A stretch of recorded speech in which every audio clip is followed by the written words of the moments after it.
જેમોલ એપ્લિકેશનમાં structures from database પરના ટ્યુટોરીયલમાં સ્વાગત છે.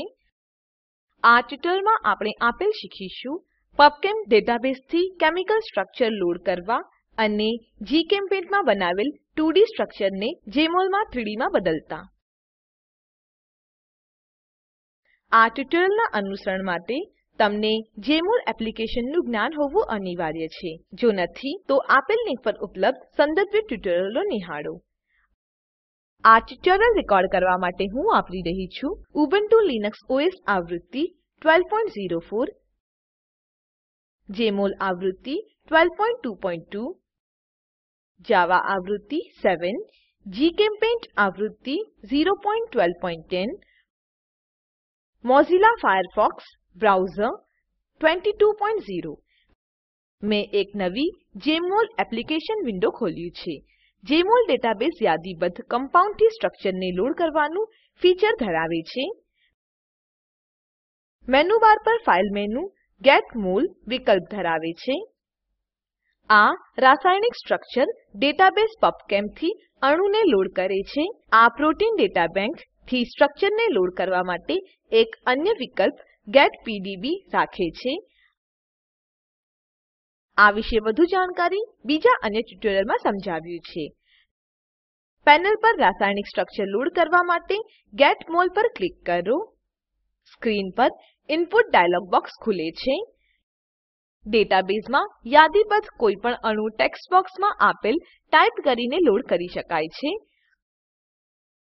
કોમન નેમ અથવા IUPAC name, CAS number, CID number, InChI identifier અથવા સ્માઇલ્સ આઇડેન્ટિફાયર.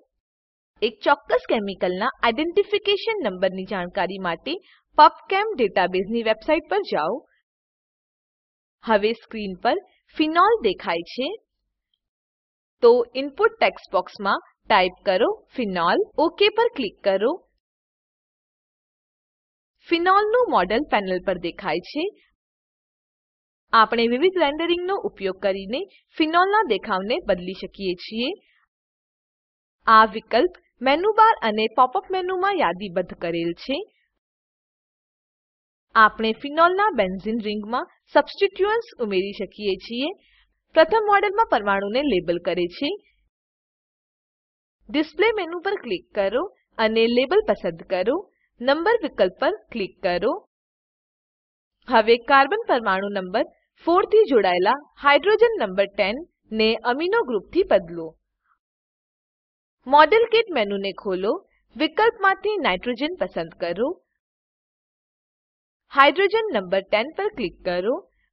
પેનલ પર આ પેરા અમીનો ફિનોલ નો અણુ છે. આપણે ડિસ્પ્લેને સ્ટિક્સ ડિસ્પ્લેથી બદલીશું. મોડેલ કિટ મેનુથી બહાર જાઓ. પોપ-અપ મેનુ ખોલો. સ્ક્રોલ કરીને સ્ટાઇલ પર જાઓ. સ્કીમ પસંદ કરો. સ્ટિક્સ વિકલ્પ પર ક્લિક કરો. પેનલ પર આપણી પાસે સ્ટિક ડિસ્પ્લેમાં પેરા અમીનો ફિનોલ નું મોડેલ છે.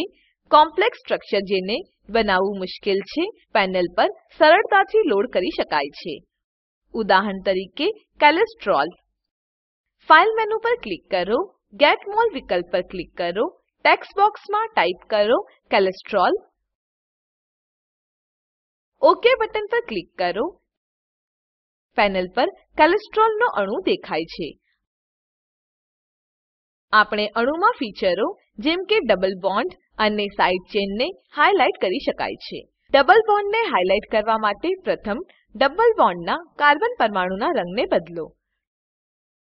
ટૂલબારમાં સિલેક્ટ એટમ્સ આઇકન પર ક્લિક કરો.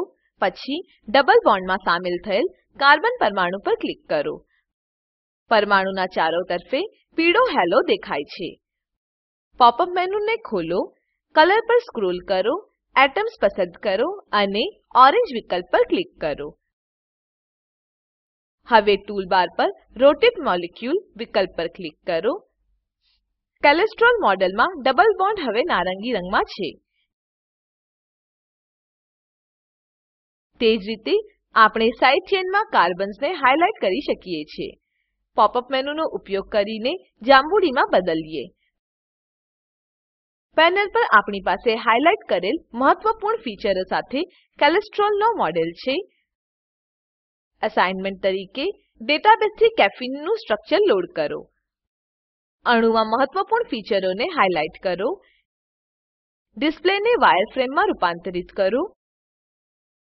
હવે હું જેમોલના અન્ય મહત્વપૂર્ણ ફીચરો વિશે બતાવીશ. આપણે અણુના 2D સ્ટ્રક્ચરને અન્ય સોફ્ટવેરમાં 3D મોડેલમાં બદલી શકીએ છીએ. અહીં પેનલ પર આપણી પાસે અમીનો એસિડ એલેનિન મોડેલ છે. આ અણુનો 2D સ્ટ્રક્ચર જીચેમ્પેઇન્ટ નામક સોફ્ટવેરમાં બનાવ્યો છે. સ્ટ્રક્ચરને .mol ફાઇલ તરીકે સેવ કરેલ છે. જીચેમ્પેઇન્ટ એ 2D કેમિકલ સ્ટ્રક્ચર બનાવવા માટે ઓપન સોર્સ સોફ્ટવેર છે. જીચેમ્પેઇન્ટ પર ટ્યુટોરિયલ્સ આપેલ લિંક પર ઉપલબ્ધ છે.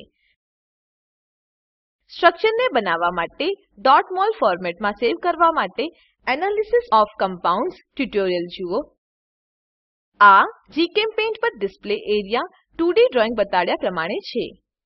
Amino acid alanine, nucleoside adenosine, saccharide alpha D glucopyranose. મેં આને .mol ફોર્મેટમાં ડેસ્કટોપ પર સેવ કર્યું છે. પ્રથમ એલેનિનના 2D સ્ટ્રક્ચરને જેમોલ એપ્લિકેશનમાં 3D મોડેલમાં જોઈએ છીએ. તો હું નવો જેમોલ વિન્ડો ખોલીશ.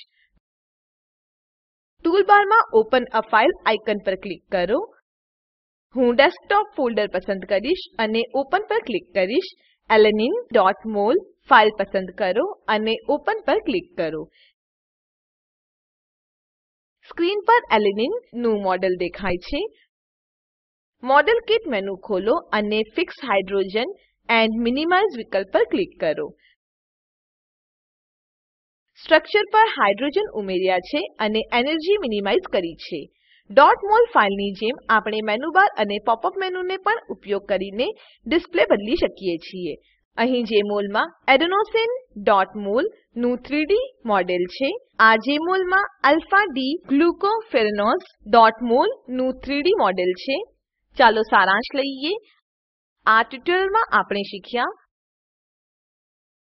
પબચેમ ડેટાબેઝથી કેમિકલ સ્ટ્રક્ચર લોડ કરતા, ફિનોલ અને કોલેસ્ટ્રોલના ડિસ્પ્લે રૂપાંતરણ કરતા, જીચેમ્પેઇન્ટમાં બનાવેલ 2D સ્ટ્રક્ચરને જેમોલમાં 3D મોડેલ્સમાં બદલતા, એલેનિન, એડેનોસિન, આલ્ફા ડી ગ્લુકોપેરાનોઝ ના 2D સ્ટ્રક્ચરને 3D મોડેલ્સમાં બદલતા. અહીં હજુ એક અસાઇનમેન્ટ છે. જીચેમ્પેઇન્ટમાં આપેલ અમીનો એસિડના 2D સ્ટ્રક્ચર બનાવો. સિસ્ટીન, હિસ્ટીડિન અને ફિનાઇલએલેનિન .mol ફાઇલ તરીકે સેવ કરો. જેમોલ ફાઇલ ખોલો અને ડિસ્પ્લે રૂપાંતરિત કરતા. આપેલ લિંક પર ઉપલબ્ધ વિડીયો નિહાળો. તે સ્પોકન ટ્યુટોરિયલ પ્રોજેક્ટનો સારાંશ આપે છે. જો તમારી પાસે સારી બેન્ડવિડ્થ ન હોય તો તમે વિડીયો ડાઉનલોડ કરી જોઈ શકો છો. Spoken tutorial project team spoken ટ્યુટોરિયલના ઉપયોગથી વર્કશોપનું આયોજન કરે છે. જેઓ ઓનલાઈન પરીક્ષા પાસ કરે છે તેઓને પ્રમાણપત્રો આપે છે. વધુ વિગતો માટે contact@spoken-tutorial.org પર લખો. Spoken tutorial project A talk to a teacher પ્રોજેક્ટનો એક ભાગ છે જેને આઇસીટી એમએચઆરડી ભારત સરકાર મારફતે શિક્ષણ પર નેશનલ મિશન દ્વારા આધાર અપાયેલ છે.